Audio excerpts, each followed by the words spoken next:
right, we have ourselves some weird looking sine graph here, and we have a couple questions based off of it. So let's attempt to draw this out to the best of my ability. I am absolutely terrible at drawing these out, so I'll do the best I can. Magic happens at -3. Magic happens at 2, and then it's undefined at 0. It goes through 0 at -3. It goes through 0 at 2. It goes from positive to negative. So, I don't know, something like this. I'm so bad at drawing these. Something happens down here. Okay.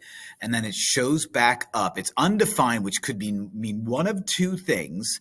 And then it reappears at its negative state, goes through 2, and remains positive all the way until infinity. Now, here's where we have to be careful. I have one of two options that could make something undefined.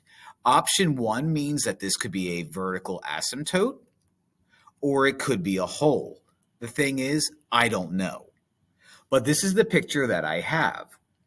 Okay, this is the picture that I have. The graph of f has a maximum at -3 and a minimum at 2. No, that doesn't make sense. The graph of f has a minimum at -3 and a maximum at 2. No, that doesn't make sense. F has two distinct real zeros, exactly two of them, -3 and 2. Those appear to be the only zeros. So that checks out, but I'm always paranoid and need to double check. F has exactly 3 distinct real zeros. No. The graph of f has a vertical asymptote at x equals 0. Again, here's the thing. That could be true, but I don't know because it could be a hole, and a hole is something that is undefined. So I can't prove that E is true.